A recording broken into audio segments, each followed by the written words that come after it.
اعوذ باللہ من الشیطان الرجیم، بسم اللہ الرحمن الرحیم۔ ہم ہیں حکیم محمد محمود بیگ، آپ دیکھ رہے ہیں اس وقت مدنی دعا خانہ۔ آج کا ہمارا موضوع ہے 18، جس میں بچہ پیدا ہونے کے چند منٹوں، گھنٹوں، دنوں یا ہفتوں بعد مر جاتا ہے۔ بچے کا جسم مرنے سے پہلے نیلے یا کالے رنگ، جبکہ ناخن سبز یا نیلے رنگ میں تبدیل ہو جاتے ہیں۔ 18 والا بچہ پیٹ میں نہیں مرتا بلکہ پوری مدت پر پیدا ہو کر فوت ہو جاتا ہے۔ جن خواتین کے بچے 1، 2، 5 یا 7 ماہ بعد ضائع ہو جاتے ہیں، ان کو یاد رکھنا چاہیے کہ انہیں 18 نہیں بلکہ اسقاط کا مرض ہے۔ 18 نہ کوئی مرض ہے اور نہ ہی علامت، البتہ ایک ایسی حالت کا نام ہے جو ایسے مرد و عورت میں پائی جاتی ہے جن کی اولاد پیدائش سے لے کر 8 سال تک مر جاتی ہے، اور اس حالت کا درست علم بار بار بچوں کے اس عمر میں فوت ہو جانے سے گھر والوں کو لگتا ہے۔ بیمار خواتین کو یہ یقین ہوتا ہے کہ اس مرض کا علاج ادویات سے نہیں، اس کا تعلق جنات کے ساتھ ہے یا کسی ایسی عورت کے سائے کا اثر ہے جس پر جنات یا ایسے امراض کا اثر ہوا ہو۔ اب ہم بتاتے ہیں اس کی اصل وجوہات۔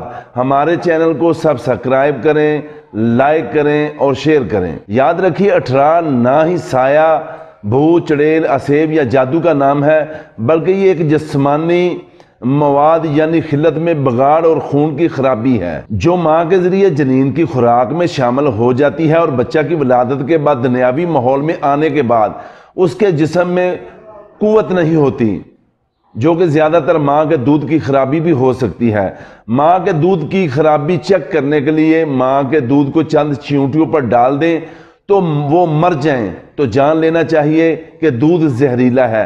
اب اصل موضوع کی طرف بڑھتے ہیں۔ یاد رکھیے جن کی نسلوں میں سوزاک کا مرض نسل در نسل چلتا ہوگا، انہی گھرانوں میں 18 پرویش پاتا ہے۔ 18 کی علامات: آنکھوں میں دائمی جلن، پیشاب کی تنگی و جلن، ہاتھ پاؤں کا جلنا، تلووں میں ایسی جلن جیسے وہاں پر زخم ہو، اکثر قبض، خشکی، پیٹ میں رحم کے گردا گرد جیسے کسی نے پٹی باندھ کر جھکڑ دیا ہو، بعد کو پھنسیاں، پھوڑے، منہ میں دانے، گلے میں زخم، دائمی نزلہ، باؤ گولا، اختناق الرحم کے دورے، طبیعت میں غصہ، تیزی اور کسی کی بات برداشت نہ ہونا، بار بار روٹھنا، حتیٰ کہ اپنے بچوں تک بھی پیار مشکل سے آنا۔ بچے جو پیدا ہوں گے رفتہ رفتہ سوکھنے کی علامات دیکھی گئی ہیں۔ بعض بچے پیدائش کے وقت تندرست ہوتے ہیں مگر 3 دن کے اندر اندر ان کی آنکھوں میں سیاہی پھیل جاتی ہے اور وہ اندھے ہو کر مر جاتے ہیں۔ بعض بچے ایسے گلے سڑے ہوتے ہیں جیسے گندا ہوا آٹا، جن سے سخت بدبو آتی ہے۔ اب آپ کی خدمت میں پیش کر رہے ہیں چند نسخہ جات کھانے کا طریقہ اور پرہیز۔ زہر مہرہ خطائی کا یہ عمل 41 بار کریں۔ طریقہ کار: 3 گھنٹے خوب رگڑائی کر کے صفوف چھان لیں اور موٹا صفوف باہر نکال دیں، اور حاصل شدہ صفوف کی دوبارہ رگڑائی کریں۔ تکرار عمل کے بعد جو دوا تیار ہو جائے گی اس کو محفوظ کر لیں، اور مریضہ کو استعمال کروانے سے پہلے نصف رتی دعا کو حسب ضرورت شہد میں ملا کر ارک دھماسا کے ساتھ خالی پیٹ 41 یوم تک کھلائیں۔ نسخہ نمبر 2: دھماسا تازہ 12 تولہ، کشتہ سنکھ 2 تولہ ملا کر چنے کے برابر گولیاں بنا لیں۔ مقدار خوراک 2 گولی صبح شام 40 یوم تک استعمال کروائیں۔ نسخہ نمبر 3: نہار منہ معجون حمل عنبری 5 تولہ دودھ کے ساتھ، اور کھانے کے بعد دوپہر اور شام کو حب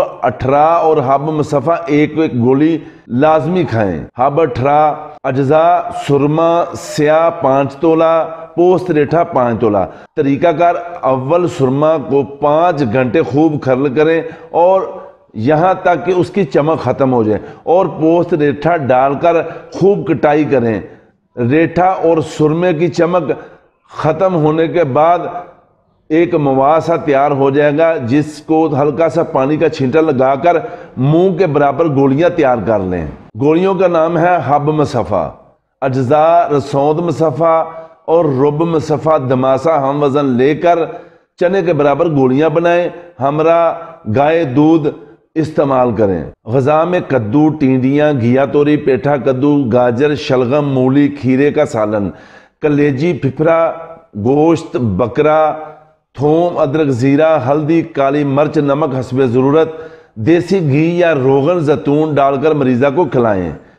پھلوں میں انار، کھجور، پپیتا، خربوزہ، خمانی کھلائیں اور صبح کی سیر کا معمول بنائیں۔ تو ناظرین، اجازت لینے سے پہلے آپ سے التماس ہے کہ علم نافع اور حصول برکت کے لیے ہمارے چینل کو سبسکرائب کروائیں، لائک کریں اور شیئر کروانا نہ بھولیے۔